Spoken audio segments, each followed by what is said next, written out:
Айтылмаған әңгімелер каналына қош келдіңіз, тыңдарман. Бұл каналда оқылып жатқан қаншама әңгімелерімізді жібермей, қарап, іздеп, тыңдап, лүпіл басып, пікір жазып отырған біздің тұрақты тыңдармандарымызға мың алғыс. Жаңадан қосылған тыңдарман болса, каналға тіркеліңіз, лүпіл басыңыз, пікір жазыңыз.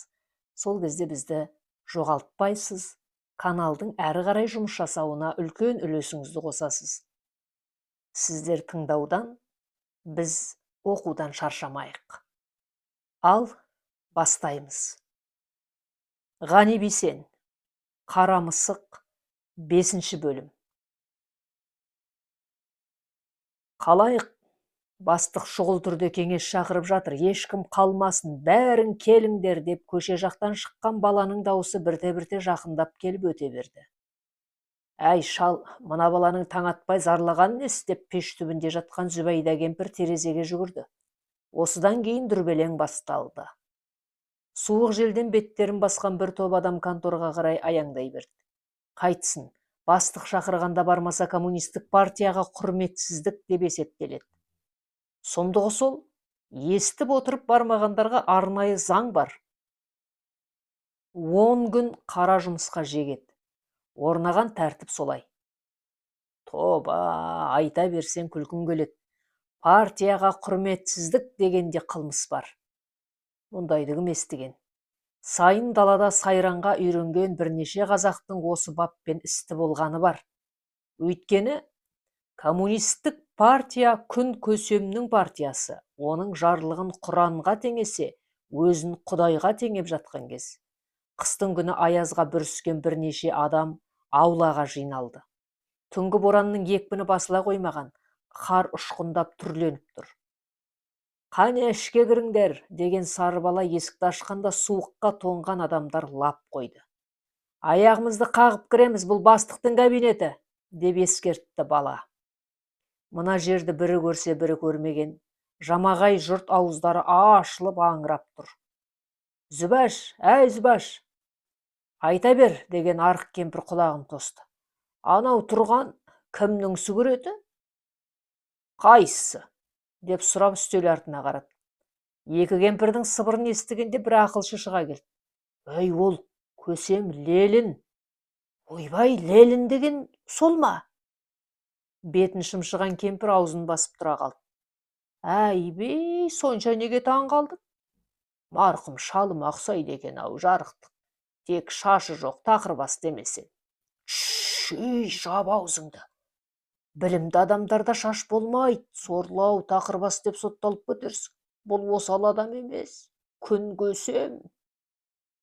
Бәсе, бетінің періштесі бар, нағыз көсемге тән екен.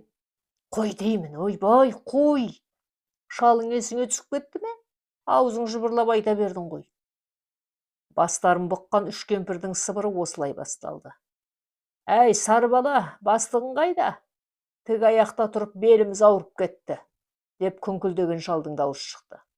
Сабыр жамағай, бастық қазір келеді, деп тілмәш бала терезеден үңілді. Қызық екен, жұртты жинап алып өзі келмеген несі, деп шағым жасады тағы бір шал. Тәтті бикешпен ұйықтап жатыр да. Осыны айтқан Қутыңбай шалға жиналған жұрт жамырай қарағанда басын бұға қойды.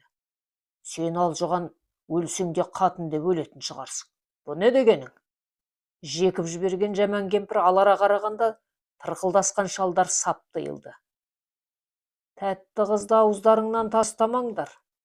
Соны айтам, өздері қаңбақ сияқты қаңғалақтап жүріп айтатындары орыстың қызы. Бастығымыз тұрғанда ол қыз сендерді не қылсын? Пішту қақпастар. Мұндайда шалдар қалсын ба? Мыжымаңдар шымаймақ кемпірлер, деген біреу күңк өтті. Енді кемпірлер қалсын ба? Өй, көк соққан немелер, қалай сөйлесіңдер, я? Біле білсеңдер, бізде сол тәтті қыздан кем емес сұлулар болғанбыз. Қыздай алып, міне берсеңдер, маймақ болмағанда қайтеміз. Әр жерде тырқылдасып күлгендер болды. Кенет аула жақтан жер тепкен дауыс шықты. Сонда тұра жүгірген Тілмәш бала: «Қане ағайындар, қабырғаға сүйенуге болмайды, бәрің тік тұрыңдар!» деп айқайлап есікке жетті. Мұны естіген шал-жауғандар қаз-қатар тұра қалысты. Одан көп өтпей есік ашылып, ашулы бастық үстел басына жетті. «Тілмәш, мына кайсақтарды тізім бойынша тексеріп шық, қане тездет!» Бұйрық алған бала қатты қағазды ашып оқи бастады. «Әміре ақсақал бар ма?» «Бармын». «Зүбайда?» «Әу балам». «Көкөнай ақсақал барсыз ба?» «Бармын балам, бармын». «Кеңгірбай ақсақал?» Жауап болмағанда қатар тұрғандар бір-біріне қарады. «Кеңгірбай ақсақал!» деп қайталады бала. «Ол кісі төсек тартып ауырып жатыр.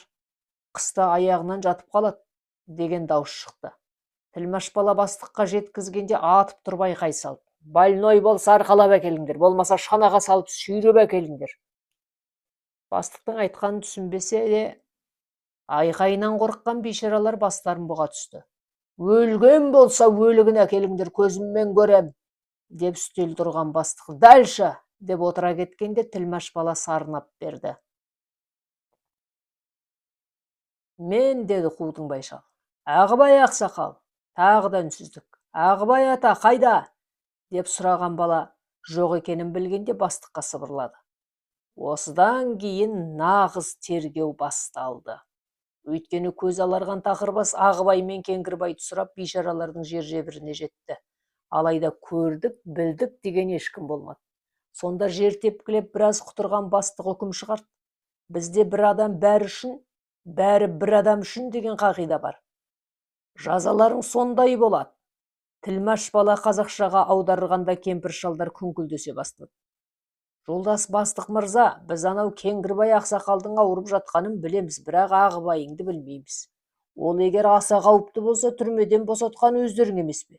Ендеше бізді жіберіп сол малғұнның өзін құрықтаңдар» деді бір кісі. «Жөкен қарт дұрыс айтады. Ағыбайды ұстаңдар, дарғасыңдар. Біз күнәһар емеспіз ғой. Бізді босатыңыз, басеке» деп жамыраған жұрт жалына бастады. «Мен әлі таңғы шайды да ішіп үлгермеп едім». Басын ұстаған бастық біраз ойланды. Сонан соң шақырған адамдарын қуып шығып, Тілмәш балаға бақырып берді: «Сен мұрынбоқ, не болып жатқанын білесің бе?» Ештеңеден хабарсыз бала таңырқай қарады. «Менің моншама ұры түскен, түсіндің бе, жүгірмек?» «Кешіріңіз, басеке, сіздің моншаңызда ұрлайтындай не бар еді?» деп сұрады бала. Көз аларған бастық үстел тұрып сөйлей бастады. «Бұл анау Ағыбай деген қайсақтан келді. Басқа ешкім емес. Сен қазір кенгуру қайсақтың үйіне бар. Ауру болса сұрап көр, өлген болса теуіп көр. Бұл малғұндарға сенім жоқ. Сосын Ағыбай дегеннің үйін жақсылап тінтіп шық. Із кестім, қар жауып таппай қалдым. Кенгуруды білмедім, бірақ Ағыбай дегенің нағыз кәззап адам. Қане жүгір» деп желкесінен итеріп шығарып жіберді. Жүгіре жөнелген бала ауыл арасына тартты. Ойланып келеді. Моншаға ұры түсетіндей не бар еді? Бастықтың моншасын жағып жүрген бала ғой, артық ештеңе жоғын білет. Алайда қара мысық есіне түскенде тоқтай қалып басын шайқады. Өйткені әңгіме қара мысық жайлы болса, онда оның Ағыбай ақсақалдан келгені анық. Байғұс шал дегеніне жеткен екен. Дұрыс болған. Мен оны ұстап бергенше көмектесуім керек. Жан-жағына қараған бала ескі үйге жетті. Бұл әлгі тақырбас бастық кенгуру деп тұрған Кеңгірбай ақсақалдың үйі. «Ата, амансыз ба?» Аласа есіктен бастыққан бала барлай қарады. Пештің түбінде бүк түсіп бір адам жатыр. «Ата, ассалаумағалейкум». «Уағалейкум ассалам». «Бұл қай бала?» деп сұраған қарт басын көтерді. Осыдан кейін қарт пен бала амандық сұрасты. Үйден шыққанда Ағыбайдан келгеніне көзі жетті. Аяңдаған Тілмәш ағаш үйлерге жетті. «Үйде ата бар ма?» «Бастық шақырып жатыр». Сақтаған бала жоқ дегендей басын шайқады. «Қайда кетті екен, білмейсің бе інім?» деген Тілмәш тағы да сұрады. Бажырая қараған бала кіргізбейім дегенде есігінің тұтқасын тарта берді.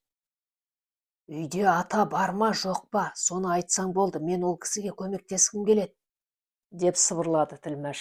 Сонда ғана кішкентай балаға тіл шықты.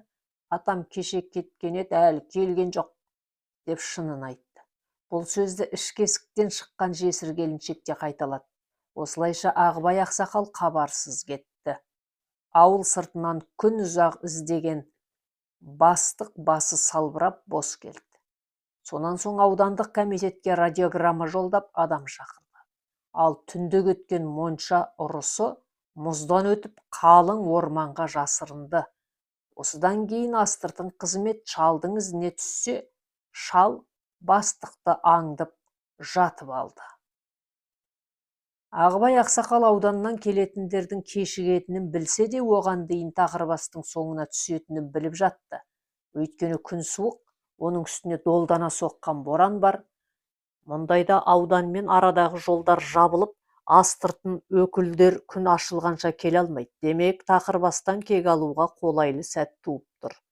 Осыны ойлаған Ағыбай ақсақал өзен бойына жақындап барып от жақты. Қар астындағы құрғақ бұтақтар оттық дегенде лап етіп, қап-қара түтінді көкке көтерді. Алайда бұрқасын бораннан түтін көрген ешкім болмады. Ұлған күнде үйінен шығып көз салатын адам болса. Басқаның керегі жоқ, бөтеннің қанын шашпайым, тым болмаса, будақтаған түтінді көріп, Тақырбас келер деп күбірлеген қарт оттың басына жата салды. Арадан біршама уақыт өтті. Басын көтеріп өзен үстіндегі алаңқайға қарағанда тірі жан көрінбеді. Жаны тәтті-ау малғұнның, көрсе де көрмегендей болып отыр ма екен? Мүмкін өзеннен өтуге батылы жетпейтін шығар. Тақырбас деген 60-ты алқымдаған еңгезердей адам, зілдей салмағы Ағыбай қартты екі орап алғанымен, өзі су жүрек біреу. Сондай-ақ Ағыбай да осал емес. Шымыр денелі, сүйегі ірі кісі. Жасы 70-ке келсе де кек ұстаған қарт Тақырбастың желкесін үзуді ойлап отыр. Қарт үстіндегі ішігін шешіп астына төседі. Сонан соң иығындағы қатқан қанды үшкір пышағымен тазалай бастады. Кеудесінде кек бар, ыза бар. Моншадағы жағдай есіне түскенде әттең деп өкініп алды.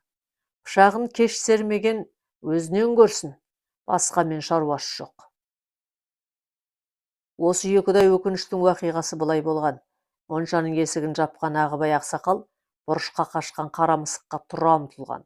Ол бейшараға да жан керек. Қарғып келіп иығына қонып, саңылау тесіктен зып берген еді.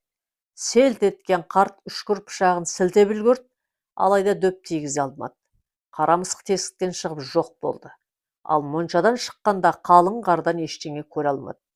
Әйтсе де ішіктің иығына аққан қан қара мысықтың жаралы болғанын білдіреді. Олай болса, өлі тірісі белгісіз, бәлкім қансырап барып құлаған да шығар. Сондай-ақ Тақырбас бастық моншадағы қанды көргенде айқай салып жұртты жинаған. Араларында Ағыбай болмағанда барлық бәленің сол қайсақтан келгенін түсінді. Не деген қайсар адам, малғұн. Жоғарыдан қорыққан бастық таңнан бері хатшы қызға шүйлігіп әлек. Бұрын соңды мұндайын көрмеген көңілдесі үрпие қарап жылап отыр. Қайтсын, Тақырбасының амалы біткен, басар тауы барар жері жоқ. Мысық жайлы радиограмма жіберді, енді астыртын қызмет өкілдері келеді. Олар мына бейшарадан мысық жайлы сұрақ жауап алады. Әрине, сол келгендер мысық қайда деп Тақырбастан сұрайды. Жұрттан сұрамайды.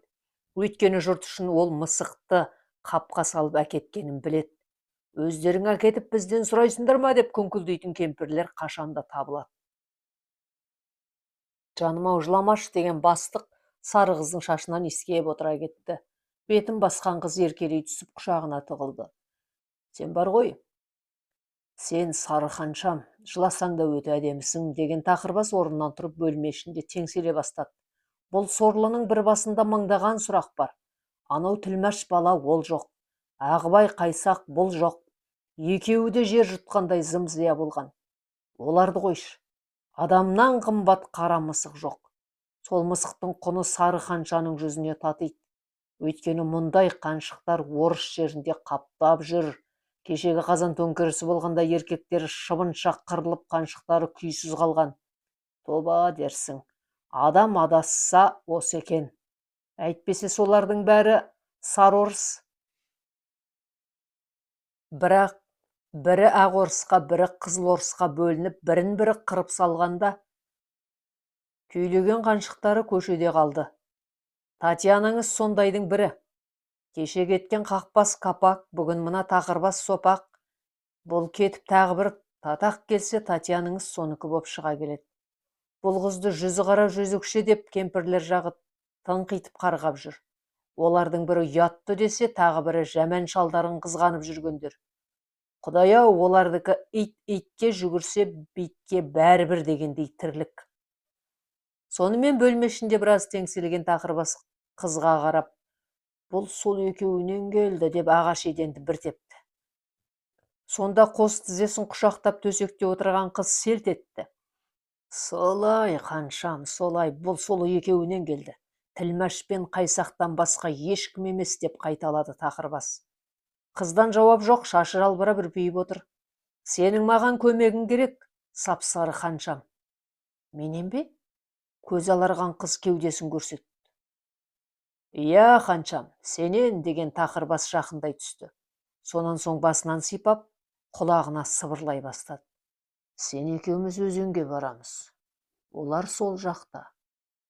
Мен ол жаққа бара алмаймын. Сары қыздың даусы дірілдеп терезеден қарады. Барасың, еркелей бермей тұр орныңнан. Бастығы бұйыра сөйлеп қолынан тартты. Қорыққан қыз қисалаңдап барып киіне бастады. Мен атып салам, сен мойның аласың. Револьверіне оқ салған бастық белдігіне байлады. Сонан соң сары қаншаны алдына салып, моншаға беттеді. Мен оны осы жерге алып келем. Сен атып тастайсың, бітті. Жоқ, деп басын шайқаған қыз кейін қарай шегіне берді. Тоқта! Жоқ, деген қыз үйге қарай қаша жөнелді. Қомпаңдаған бастық жете алмады, қыз есікті іліп алды. Мен оны алдыма салып қуып әкелгенде әдемі қаншам дайын отырсың. Сап-сары сүйіктім, сен ол Қайсақтан қорықпа. Мен сені өзім арашалап алам, Былай ғой, моншада шомылып жатқанымда тұтқи жолдан келіп зорламақшы болды, сосын атып салдым десең түкте болмайды. Осы сөзді есік сыртынан айқайлап айтқан тақырбас сарайға беттеді. Сонан соң жемде тұрған атына қарғып, өзен жаққа тартып кетті. Түс ауып қалған кез, ыстық отқа бойы жылыған Ағыбай қарт ұйқыға кеткен. Сонау бір жылдары бұл кісі бақытты еді. Тұяғы жоқ талмас қарт қайтқанда қасына барып енші алған болатын. Жылы орнын суытпай отыра бергенде не боларын кім білсін. Әйтеуір орташа бай саналатын Ағыбайды Құдай айдап осында келді. Құтты қоныс болды деуге келмейді. Келгеннен көп өтпей кемпірі өлді. Онан бері қаншама жыл өтті. Қазан төңкерген, Ресей көз алартып бас салды. Орыс келгелі сар жайлау, сор жайлауға айналды. Баласы қайтқан Ағыбайдың күні жесір келінге қарады. Жалғыз тұяқ сақтағанын тал тістеп, мүгедек қылды. Соның бәрі ішінде жүрген өкпелі қарт қара мысықтың құпиясын білгенде кек алуға бекінді. Төрінен көрі жақын қалған Ағыбайға тап қазір бәрібір. Мысық келсе де, басқа келсе де аямайды. Тіпті тақырбастың өзі келсе, құба-құп май басқан қарнын қақ жарып, тамағынан бауыздап тастайды. Міне осындай ойда жатқан қартты іздеп үйінен бастық шықты. Сөйтіп бір жылдары Ағыбайды айдап әкелген Құдай тақырбасты әкеле жатты. Мұның да бір күйігі ішінде жүрген адам қара мысық үшін басы кетеді. Ендеше аудандық полицейлер келгенше Қайсақ шалды құрықтап қоюы тиіс. Әрине, айналаның ойлы қырын білетін қашқынды қолға түсіру оңай емес. Әйтеуір ақталып қалудың жолын іздеп барады. Сонан соң Татьянасы атып тастаса, Құдай да басқа да тыныш. Бірақ олай болуы екі талай. Кәнігі Қайсақ осал емес, тәйт дегенге тұра қалмайды. Қысқасы атқа қонған бастық орманға қарап аяңдай берді. Ұлыған боран екі бетін жиырып қарып барады. Иттің ғана баласы Қайсақ, мынандай аязда өліп қалғаның жақсы еді. Қорқа басып төбе басына жетті. Бірақ өзенге дейін біраз бар. Алда қалың орманда ағаш тұр. Құлағын түріп тыңдаған тақырбас мотор үнін ести алмады. Өзенге жетемін десе, сол тұстан ғана аяқ жол бар. Кенет ащы түтіннің иісі мұрнына келгенде, басын көтеріп қараған бастық дүрбісін шығарды. Онан белдігіне байлаған тапаншасын ұстап, көріктеп тепсіне бастады. «Ей, мұнда біреу бар ма?» Бар дегенде, жоқ дегенде ешкім болмады. «Біздің баламен анау қайсақ қайда кеткен?» Жақындап барып, қолындағы тапаншасымен вагонның есігін ұра бастады. «Ей, қайдасыңдар, тірісіңдер ме?» Боранды күні қайдағы жарық? Екі жұмысшы үйлеріне тартқан.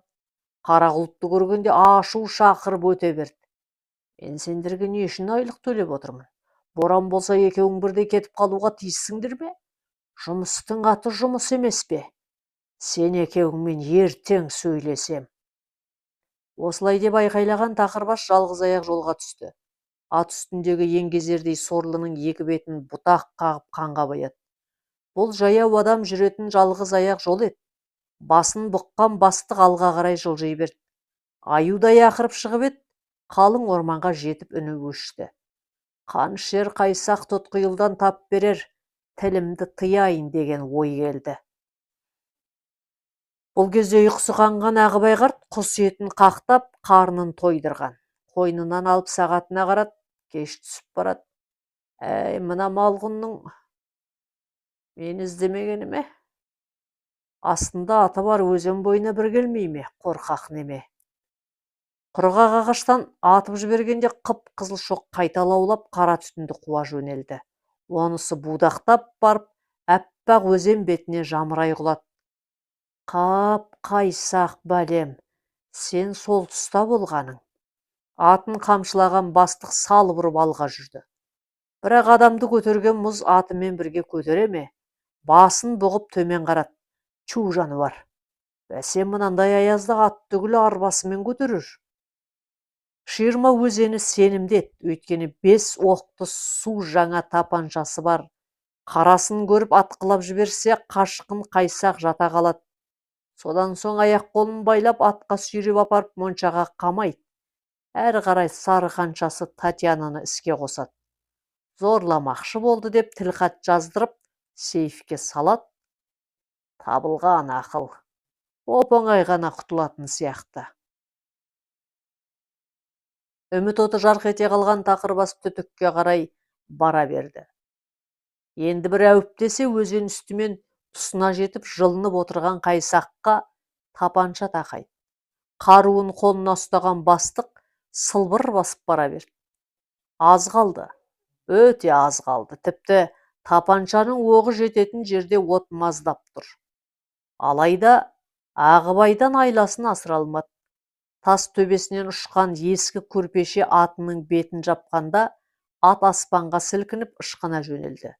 Шалқая құлаған бейшараның тапаншасы тарс еткенде үріккен ат онан сайын күшіне мінді.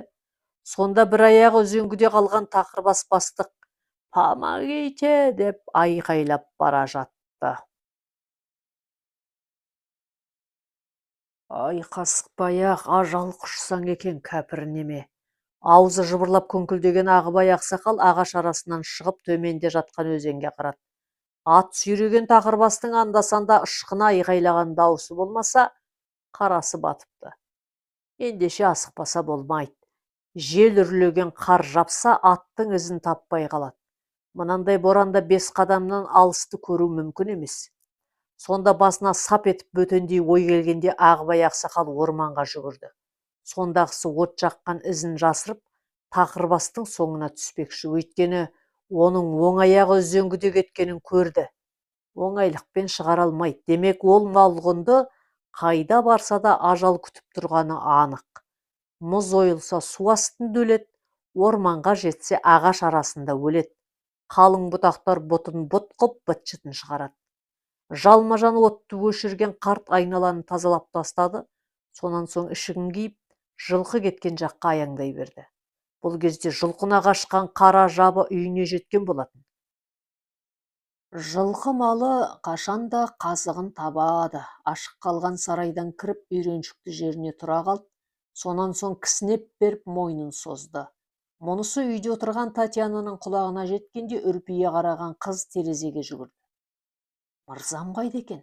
Кісінеген аты тұрғанда өзі де осы маңайда болар. Бастығының сөзінен шошып қалған тас бүркеніп жатып қалды. Бәріне өзі кінәлі. Еркектен басқаның қаруын көрмеген қызға адам өлтір дейді. Ол бейшарада қандай кінә бар? Адам өлтіру оңай ма сірә?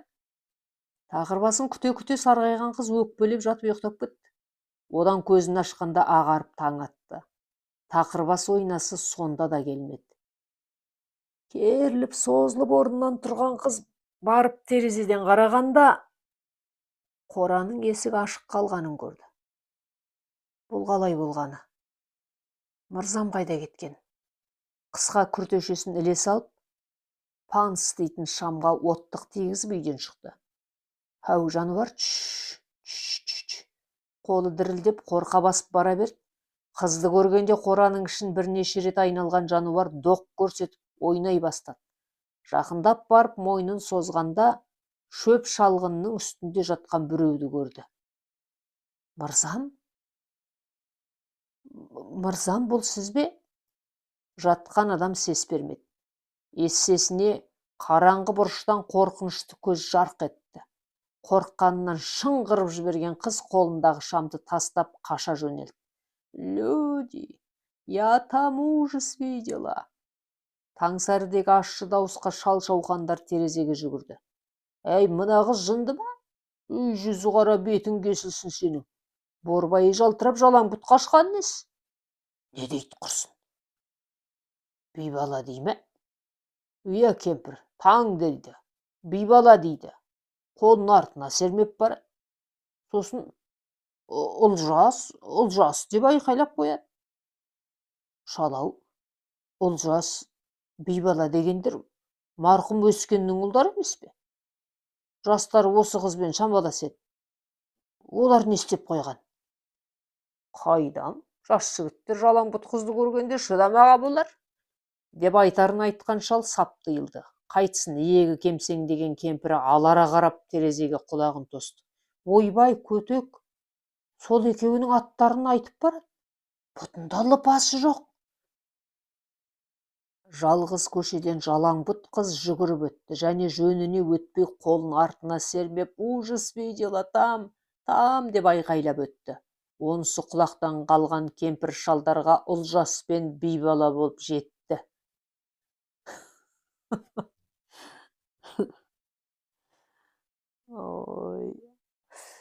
Әй, қақпас, тарт басыңды, кәпірдің қызына сонша қарағаның не? Шалың қызғанған Үржан әже Кәзібай қартты тартып қалғанда тоң қалаң асты. Уй, алжыған албасты неме. Үй тұсына жақындаған қыздың даусы тағы шықты. Кемпір жалт қарады. Астапыралла, әй, шалау, шал, ананы қараш. Өрт. Не дейсің? Өрт дейсің бе? Шал тәлтіректеп барып орнынан тұрды. Жаңа соғылған ағаш үйдің бірі отқа оранған. Қашқын қыз болса төбе басындағы фермаға қарай зытып барады. Сол жерде орыстар бар. Ал осының бәрін аңдып баққан Ағыбай ақсақал Әбіштің сарайына тығылды. Тақырбастың басын жұтқан күн ашық болды. Таң атқанда боран басылып, тас төбеден күн шықты. Олай болса аудандық полицайлар келеді. Соны білетін Ағыбай қарт жасырынып сарайда жатты. Улап шулаған жұрт түс қайтқанша қар шашып өртпен алысты. Әбүйір болғанда бастықтың үйі мен қорасы өртеніп, басқа үйлер аман қалды. Хорошо, Татьяна Акбаровна, сөйлеңіз деген майор шенді бөтен еркек қарсы алдына отыра кеткенде селт еткен қыз бетін басып сыңсып берді. Сонымен сөйлейсіз бе, Бейкеш? Сөйлегенде немді айтам, деген қыз көзін сүртіп мұрнын тартты. Сұсты көзімен алара қараған майор бетіне өңіліп: Татьяна Акбаровна, сіз бізге өзіңіз айтсаңыз жеңілдік аласыз, түсіндіңіз бе? Деп шашынан сипап тұрып кетті. Бұл моншаның ішінде болған сұрақ жауап. Ауданнан келген әскери тергеуші хатшы қызды тергеп жатыр. Сонымен, сұлу Бейкеш, сіз маған ештеңе айтқыңыз келмей ме? Деп тағы да сұрат теңселе басқан майор шенді. Ерні дірілдеп тісін қаққан қыз: Немді айтам, дегендей таңырқай қарады. Сонда қалтасынан қағаз шығарған тергеуші тұра қалып: Татьяна Акбаровна, сіздің маған айтарыңыз жоқ болса, өзім бастайын. Айтыңызшы, Альберт деген кім? Деп сұрады. Қыз басын төмен салып отыра кетті. Татьяна Бикеш, сіз өзіңіз айтқандай Саратовта туған жоқсыз. Сіз Одра бойындағы Бранденбург деген ауылда туғансыз, солай ғой. Альберт деген сіздің әкеңіздің есімі. Олай болса, сіз Татьяна Акбаровна емессіз, Татьяна Альбертовнасыз. Біздегі мәлімет бойынша 13 жасыңызда Польша арқылы Ресейге келгенсіз. Ендеше келгендегі мақсатыңызды айтсаңыз, біз соны білгіміз келеді. Осымен тәтті қыз атанған Татьянаның күні бітті. Өйткені қолың кісендеп шанаға тиеген майор неміс тыңшысын ауданға әкетті. Мұның бәрі қорадан шыққан мүрдеден басталған. Алайда адам денесін толық таба алмаған тергеушілер сол ауылды қатаң тексеріп, тақырбас пен қыз арасының жақын болғанын анықтады. Тіпті Ресейге кеткен Капактың өзін 20 жылға соттаған. Оған себеп оның да осы қызбен байланыста болғаны. Қысқасы, қызға жақындағанның бәрін құрықтады. Сол күні жеткен тергеушілер мұқият қарағанда өрттің шығу себебі паныстан аққан керосиннен депті. Оны қыз лақтырған. Содан келіп тыңшық қыз өрт қойған деген қорытынды шығарған. Ендеше тақырбас екеуінің арасында жанжал болған, қыз сол үшін әдейі өртеген деп пайымдаған. Нәтижесінде тақырбас пен қара жабы қора ішінде жанып кеткен. Желмен ұшқан жалын үйге түйгенде ағаш үйде қоса өртенген.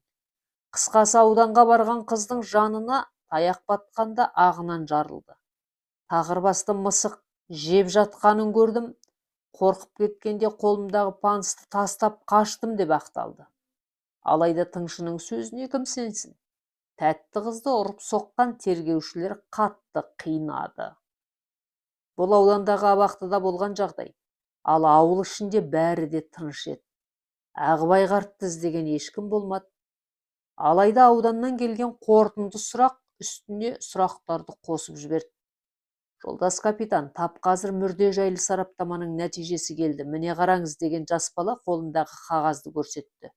Көз жүгіртіп біраз отырған тергеу бастығы: Бұл қалай болғаны деп таң қалды. Басын қисайтқан бала иығын қысты. Сонда терезеден қарап біраз ойланған капитан сөйлей бастады. Ендеше мына үйдің орнын мұқият қарап шығыңдар. Мүрденің қалғаны осы үйдің астында, деп бұйрық берді. Мына үй деп тұрғаны ағаштан соғылған бастықтың үйі. Жалын тиіп ол да жанып кеткен болатын. Әу баста зерттей қарағанда қыздың киімсіз қалғанын көріп іштері сезген. Тергеуші киімін қайда деп сұрайды, қыз бейшара айта алмайды. Оған ашуланған майор көк желкесінен қонжитады, қорыққан қыз сайрап береді. Сосын олай болса тақырбаспен әмпей-жәмпей болғанын деп мойнына қояды.